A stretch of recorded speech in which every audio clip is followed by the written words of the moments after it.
All right, guys, let's get started with our mosaics.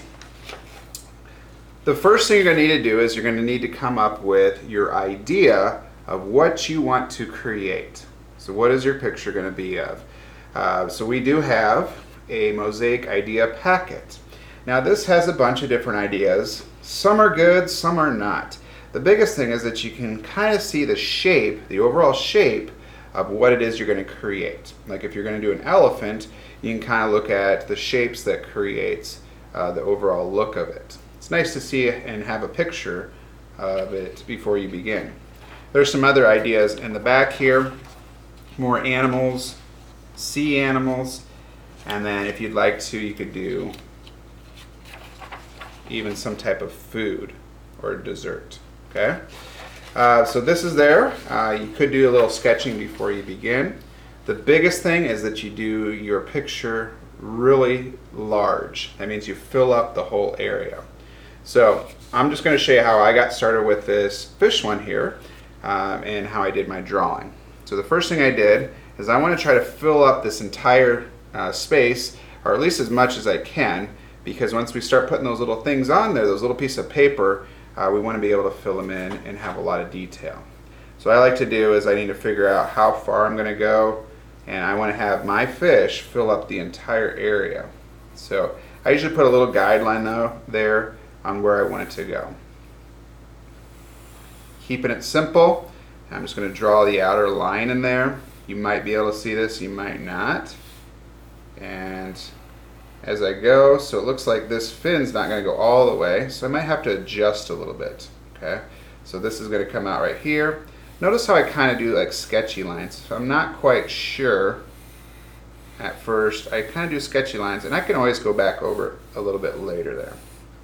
Okay, so I'm just getting the overall shape of my fish and on what I want it to look like. Okay, after that you can put other minor details in. Then you'd be ready for the filling in part. Let me continue work here.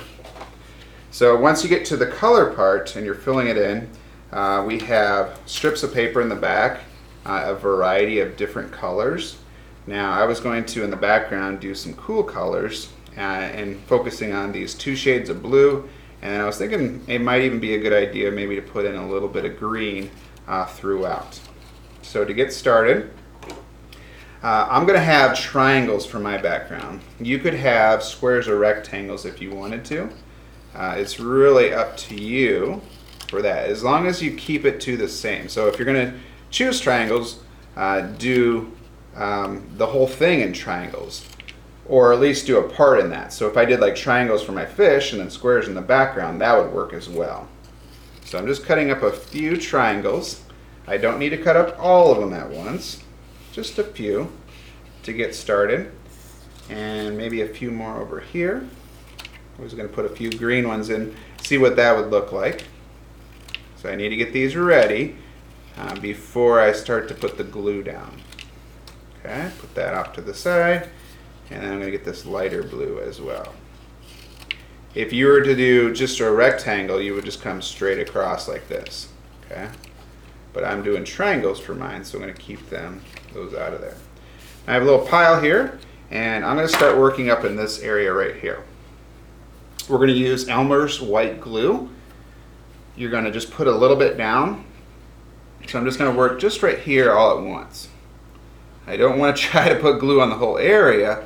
That's just way too much to work. And I think about right there is probably a good idea, because you don't want to put too much down and it'll dry before you get to it. Now what I like to do is take a little brush and just kind of even it out around this little area here.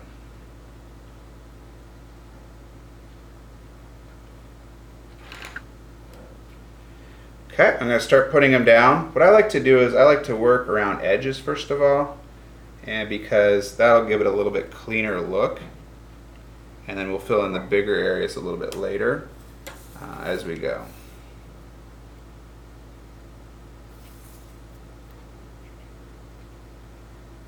Notice when I put these down that I'm leaving a gap. I don't want to put them on top of one another. I'm leaving a little gap that'll give it that mosaic look that we're trying to achieve here. When you're doing this, slow down. There's no need to rush while you work on this. It won't dry right away. You can still move them around because it's wet glue. I think a good variety of colors is a good idea. Different shades. But I wouldn't probably want to do a warm color for this background area here. That would not go with it, and you'd actually probably lose the picture of your animal or your food or whatever it is that you're doing for your image. After a while, it's kind of nice. You can put a little glue on your finger. You can just tap it there, and actually it's a really kind of simple way to pick up the little pieces as you go. Alright guys, good luck, slow down, do good drawings, make sure they're nice and large, and I can't wait to see what you come up with.